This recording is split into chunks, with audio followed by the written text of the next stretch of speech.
One of your assignments this week was to view the AIDS in Black America video that was seen on PBS. But I wanted to give a bit of a brief discussion on AIDS in America. And I'm becoming really impassioned about this topic because when you view this video, it's a little long, but I do want you to become aware of how devastating this is and to so many different communities, and particularly in this community, the Black African American community. I'm an 80s baby. And why does this matter? Why do I say that? It's because the 80s was when AIDS and HIV became a topic. It was something that was being discussed amongst adults. And we became, the 80s generation became the the first generation where there was a discussion on AIDS and AIDS and HIV and the topics and the discussion of how to prevent the discussion of understanding the disease and prevention was continuously changed and altered with our generation. So I remember when it was first introduced into the curriculum as a sexually transmitted disease. It was a paragraph. I mean, every other disease had pictures and all these different things, and AIDS first was literally just a paragraph because there really wasn't enough information to really give a full grasp of it. And even when people were discussing it, your health teachers, it seemed like a vague notion because it definitely seemed as if the adults weren't as knowledgeable. And so we had plays that they mandated us to go to that would explain how to contract AIDS and HIV. And the first one was really concentrating on sex and condoms, and then a little bit of information was dispersed about needles. And a lot of the information also was trying to debunk myths, such as trying to get people to accept other people with it. So it was these myths that were you can sit next to somebody, you can hold their hands, you can give them a hug, you can do these things without being afraid to contract the disease. So, and then 80s children were becoming also the ones where you did have a friend who had AIDS, and what would end up happening quickly is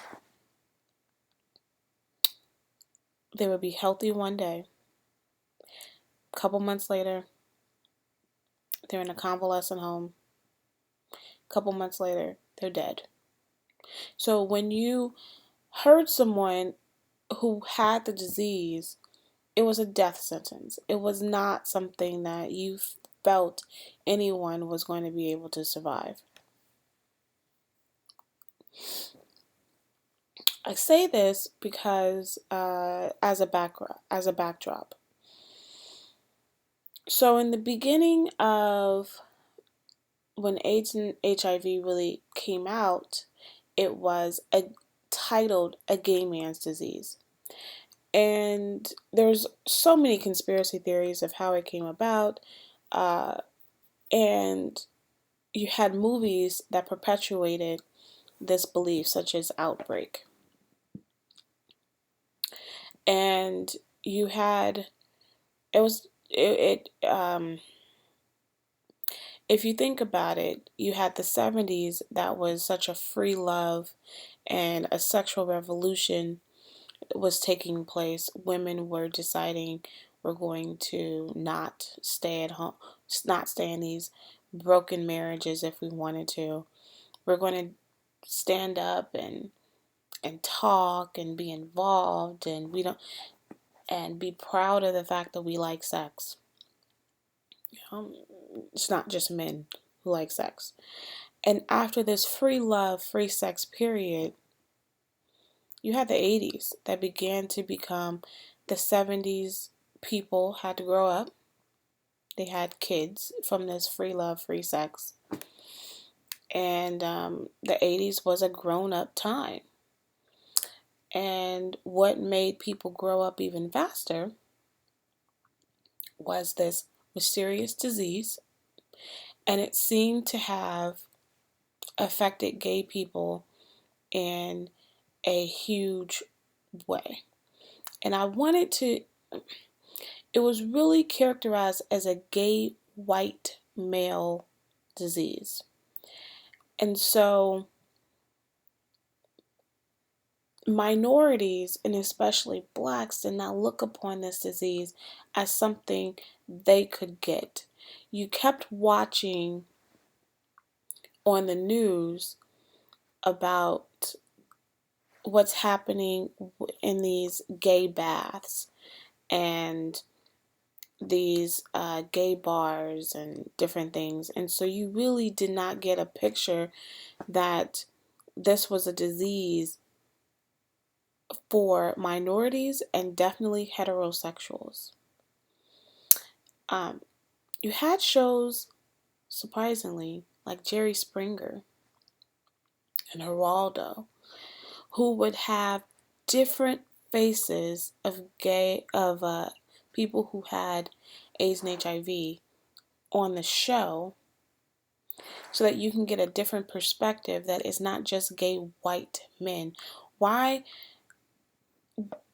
is it important that I keep saying it, gay white men, is because people were not, because research dollars were only going towards this disease, and it was only going towards this segment of the population, but also the rest of the medical field was not really having a defense towards AIDS and HIV. So you had someone like Arthur Ashe, who is an African American tennis player who had AIDS, who died of it, and he got it from a blood transfusion. And one of the things that came out of that, two things came out of that, is that homosexual,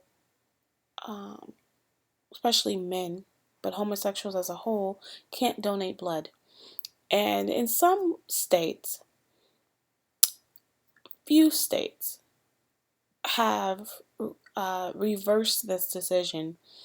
But up until this day, many states still have this rule that gay men and gay people as a whole are not allowed to donate blood out of fear that they would have AIDS.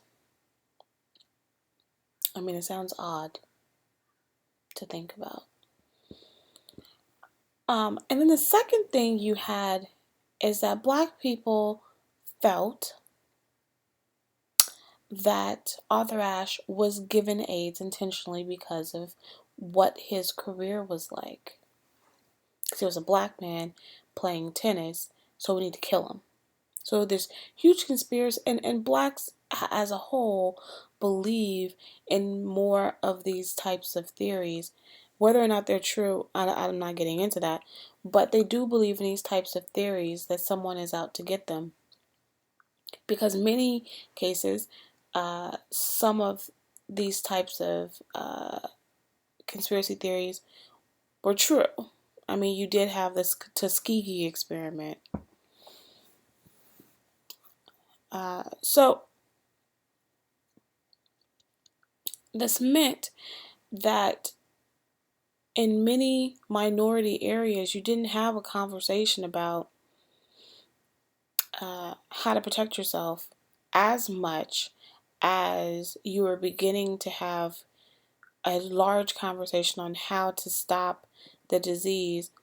And people were amongst gay white men, and people were really thinking we need to stop this disease specifically with, or at least contain it to that community so it won't spread to others.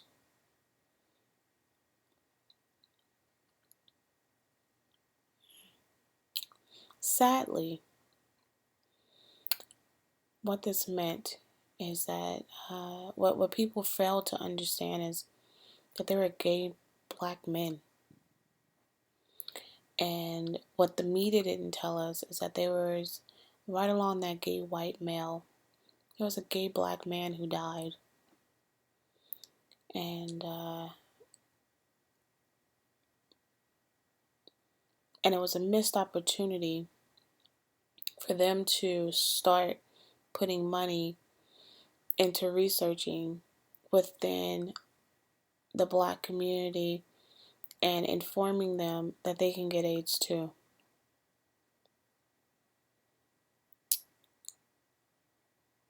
And that heterosexual women and heterosexual men can also get AIDS as well.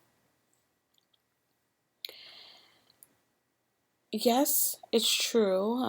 They have proven that it's harder for women to contract, to give AIDS to another man, and definitely to another woman.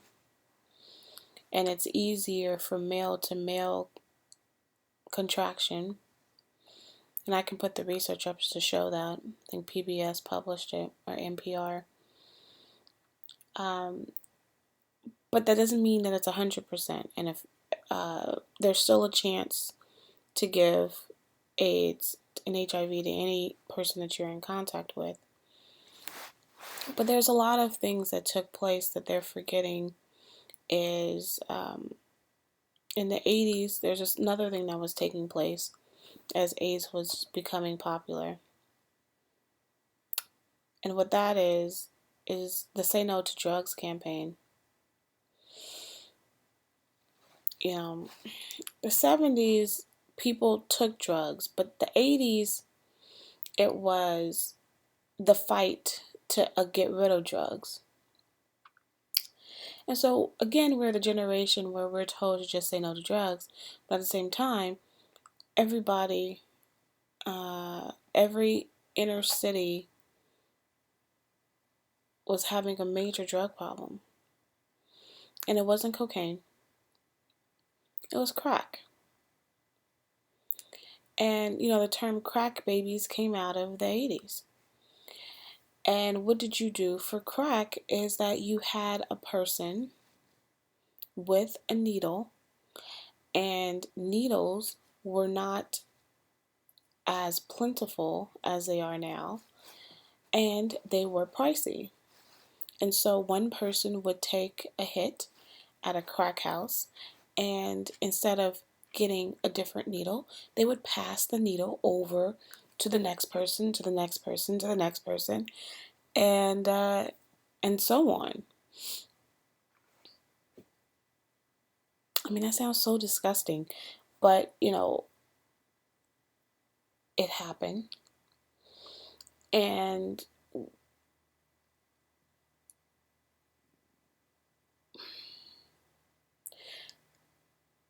that led to the inner city having becoming an epidemic of AIDS and HIV over time. And America was not paying attention to this demographic of people. They were more concerned, and then there were more laws that were passed to strengthen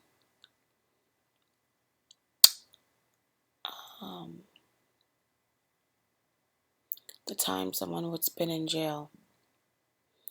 So you had stronger in the 80s. The thing is the 80s, people called for it. I know that a lot of different people are taking a huge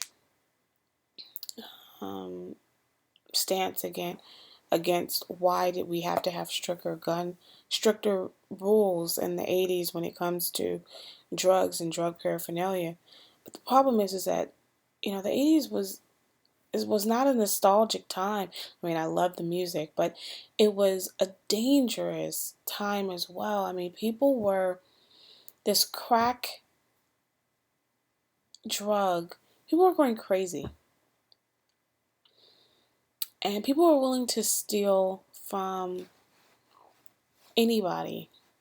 And it was um, it was just not a pleasant atmosphere. And if you go and look at some of the movies like New Jack City, and um, you just got this sense that people were making a ton of money, but at the same token, the community's lives were just being stripped away from them, and these babies were just being dis- just dispensed and disposed, and you had a high number of grandmothers raising kids, and you had a generation of parents who just decided, I'm not going to raise, because they're drug addicts, I'm not raising my kids. And it became just so devastating to the family. And it hit the black community so hard, and people were so afraid, and gangs were just out of control. And if you were close by to the inner city, you were afraid. And a lot of people of every color was asking for tougher regulation, put these people in jail because they're shooting. And I mean, there was just bold shooting in the middle of the street. I mean, it was just bloodbaths. And in some communities, I don't want you to think that this is like the Wild Wild West, but there was a response that was needed to take place. Did they go too far? Probably. Uh, but the community demanded a response. Now, did the police brutality take place to a very strong extent? Absolutely. But there was still a response that was wanted. And you couldn't trust the woman holding the baby that she wasn't involved in making money. And you couldn't trust anybody when it came to this type of drug community. So we had these tougher people were staying in jail longer. People were using needles, like dirty needles, like crazy. And then you had this spread of disease in different communities. It was a recipe for um, AIDS and HIV spreading. And the final aspect is, why has it spread so much now, especially amongst the blacks, is the church talking about abstinence. So this abstinence in speech and speaking, who in the community then is going to be honest and talk about we do have gay black men, we do have gay black women, and they should be wearing a condom. We have people in jail who are having sex, and we have people who are sitting in church having sex. something needs to be done. So when you watch this video, have not just this video, but when you watch the AIDS video, it's a really great story and it's really heartbreaking. And hopefully at the end of it, you have an idea of what can you do.